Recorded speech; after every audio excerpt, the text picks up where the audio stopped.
Morning show at WHYN News Talk 560. Special guest live in the studio, fellow you've met before, and presumably you are seeing and hearing a lot more of these days as the campaign has moved into this very, very active and kinetic last stretch. He is Tom Wesley for Congress. Good morning, Tom. Good morning, Brad. Good morning, Bo. How are you, Tom? I am perfect in every way. Perfect. I talked to my mother just last night, and she affirmed that I am perfect in every way. See that? If a mother can't say that about you, who can? Yeah, don't argue. You can't argue with a mother. See how he did that? He flanked himself right there with Mom. Anyway, how's that apple pie doing? Yeah, Did we bring that good. apple pie? Wonderfully well, and believe me, it's fabulous. So the new digs in East Longmeadow, your campaign headquarters for Western Massachusetts. I know you're up and running there. We have been for actually a number of weeks, and we're just pumping out the phone calls there, and that's our repository for yard signs and all things good. Well, I know you put out the call.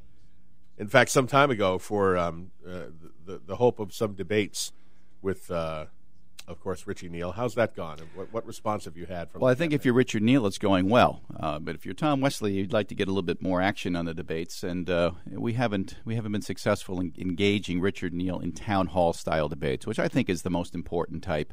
All the other contrived debates are 30 seconds of this and 90 seconds of that, and moderated by so-and-so, but I think it's great to get people asking real questions, and he's really dodged that. So we're actually going to have our own. We're going to have a town hall meeting debate in South Hadley at the high school on October 25th. So that's going to be an opportunity for people to come out and ask questions of me, certainly. And if Richie Neal should decide to show up, he'd be welcome. But we have a debate on Friday on WGBY. It's a 30-minute debate. It's a Springfield-based debate. So in order to sort of balance that, we actually have another debate the following Friday and out at Lake Pearl in Mendon.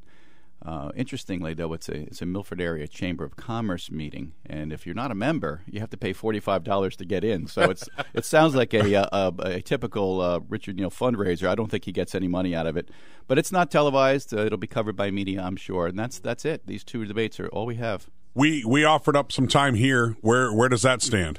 We offered that time right to Richard Neal's campaign, and they did not take us up on any offer of radio. In fact, as generous as your offer was, there were offers across this district, including Howie Carr, who is syndicated throughout the district, to offer up his station. But no interest in doing that.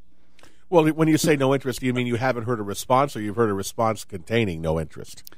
We've had face-to-face conversations with Richard Neal's campaign manager and staff, and they've said no. Okay, so what does someone running against a candidate who won't debate? What do you do in a situation like that? What's your strategy? Well, we're going to continue as we're doing with South Hadley to have a town hall meeting. In fact, this Saturday in Ludlow at the Fish and Game Club, we're going to have a town hall meeting and a pig roast. So you can listen to conversation, ask questions, and get fed as well. So that's at noontime, and that's $25 a person. Children under 8 are free. Actually, it's going to be a nice opportunity. The best we can do is to get out to people and show them that we are open to taking their questions directly and taking as long as it takes to answer those questions. Well, I know that as far as polling data is concerned, the only thing you've got going is what you're doing internally. I imagine you have your folks in your campaign trying to as best they can to take the temperature, quote unquote, of things. What's that revealing to you? Well, we're taking we have I think a very sophisticated phone banking operation, and it's I almost want to pinch myself here because this data is so good. We are focusing on the unenrolleds. Obviously, not that we're taking any vote for granted, but we in the pre-primary time spent a lot of time with the Republican voters, but we are now looking exclusively at high propensity unenrolled voters. And about 2/3 of them now have decided, and that's been moving from 50% to now 60-some-odd%, have decided on this campaign for who they're going to vote. And I'm happy to say that 3 out of 4 are breaking for Tom Wesley. That's a marvelous statistic, and I'll tell you, it's unscientific, but it's the best we've got. And we correlate that with right track, wrong track information as well. Well, when you get out there and you're talking directly with people, and introducing yourself, your campaign, the fact that you are challenging a man who has not been challenged in an awfully long time. What questions are you getting from the Vox Populi? What do they want to know most about Tom Wesley and a Tom Wesley congressional administration? people really want to know how I'm going to keep in touch with them. People want to know what we're going to do about the economy. People are concerned about Social Security and a lack of a cost of living adjustment. They're just upset about the inequities that they see in government.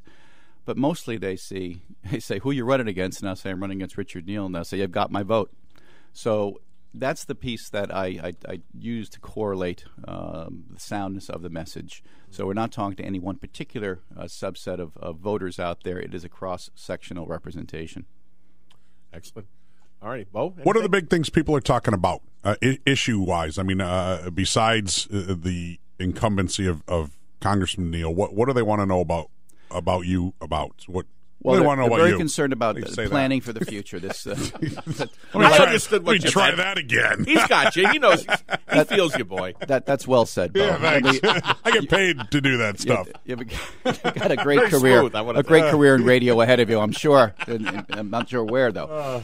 But no, they're concerned about the future. They're concerned about the planning, the tax hikes that are coming, the uncertainty if you're a small business owner with regard to whether you should or should not hire, the national health care, Obamacare, impacts on cost. People are just sitting on their hands waiting for someone in Washington to start making decisions and unblock what's going on there, the gridlock in Washington. They're looking for leadership, quite frankly.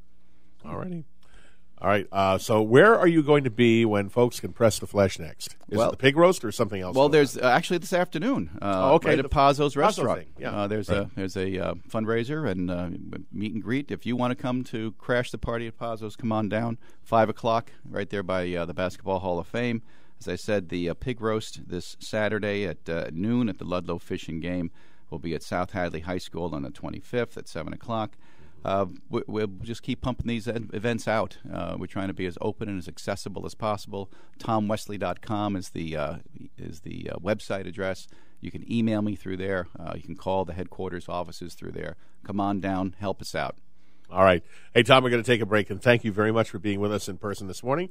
I'm certain we'll be talking with you again before November 2. I look forward to that opportunity. All right. And thank you for the coffee this morning as well. My pleasure. 8:45 WHYN.